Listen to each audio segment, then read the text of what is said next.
Hello everyone, this is Plain Jane and welcome back to my flight school. This is a brand new channel dedicated to providing information and guidance on air travel to first-time flyers who are anxious about the process and eager to learn, and even veteran flyers who simply want to brush up on their know-how. Without further ado, let's get into the video. After receiving your boarding pass, some of you may have gotten a bit worried. Why?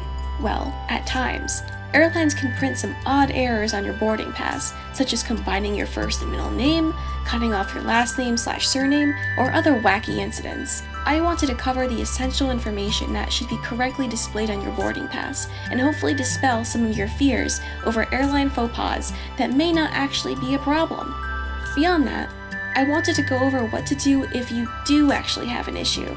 Let's start with the super basics. Feel free to skip ahead to another chapter if this is already familiar to you. What is a boarding pass? A boarding pass is a document you receive after you check into your flight. It can either be in the form of the classic printed slip you'd receive from checking in at the airport, as a paper printout if you checked in at home, or even a digital document if you checked in using your airline's app. Generally, all of these are valid. The boarding pass has some pretty crucial information on it. It has the passenger's name, their flight number, the flight's date and departure time, the origin and destination locations, the origin and destination airports, your seat number, your gate, your boarding time, your ticket class, ticket number, confirmation code, and sometimes a boarding group, which indicates in what order you'll board the plane. You might also have your membership number for an airline's member club if you include it on your booking. Boarding passes also always have a scannable code on them. You typically present your boarding pass to a gate agent right before you board the plane, as it is literally your pass to get on the flight. Bear in mind that just showing your ticket confirmation is not enough to get on a flight, and most airports won't even let you through security without checking that you actually have a boarding pass. Okay, so now that we've covered what a boarding pass is, what needs to be on it? A boarding pass can be slightly deceiving, as the only identifier of yourself on it is your name. This should be first name, your middle name if applicable, and your surname/last name. If you don't have a middle name, don't feel obligated to enter anything in that field when booking a flight. Just leave it blank. When booking a flight, you need to enter the exact name, to the letter, that is on whatever government-issued ID you are flying with. For international travel, this would have to be your passport. Personally, my passport has both my first and middle name on it, so I always write down my middle name as well when I book flights for myself. If you're flying domestically, you could still use a passport, but you can also use the name on a valid driver's license. Now, I've had some weird occurrences in which certain airlines will print my first name and middle name smashed together. For example, if my name is John Albert Smith, they'd write it like John Albert Smith. This is actually fine. It is just a weird move on the airline's part. It happens all the time.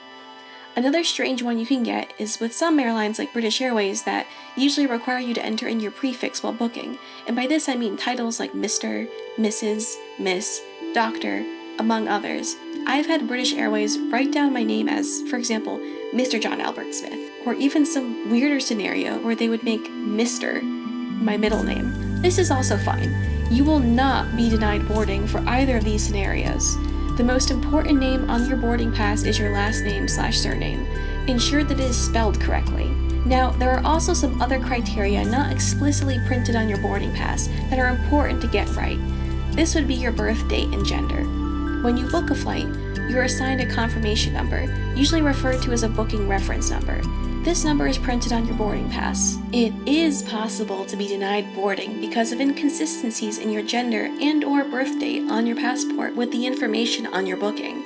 When in doubt, write your birth date and gender as they appear on your passport, and always be cognizant of the month, date, year conventions of the airline you're booking with.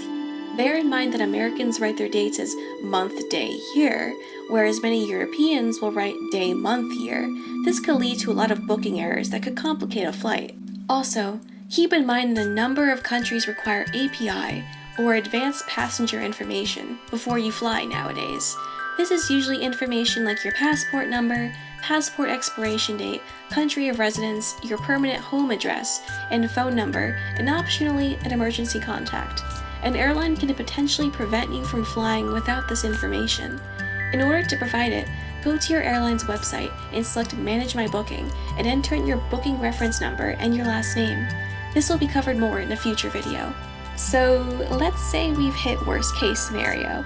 You've made a mistake in one of the crucial pieces of information you needed on your boarding pass, and you need to change it before your flight. Chances are, there may not be a way to do so in your airline's online portal, as essential information like this is usually not editable. What you'll want to do is contact your airline's customer support line. I have found that the live chat service is actually the most responsive for issues like this, as usually people will resort straight to the phone lines. I've typically had to wait 15 to 30 minutes to be seen by a live chat support agent during the busiest travel times, which may sound inconvenient, and it is, but it's infinitely better than the horror stories from phone customer service. An ending pro tip: while there is no rule barring you from going through airport security and boarding a plane with just a digital boarding pass or a printout from home, I have been to airports that I have specifically asked to see the official paper slip boarding pass that you have to go to a check-in agent or self-service kiosk to print. After these experiences, for safety, I always print a slip boarding pass upon arrival at the airport before going through security, and I recommend doing the same. So there you have it. Chances are your cursed boarding pass was not so cursed after all, and your flight should go just fine. If you enjoyed this video or found it helpful at all, please don't hesitate to like, comment, and subscribe. Safe travels to you all.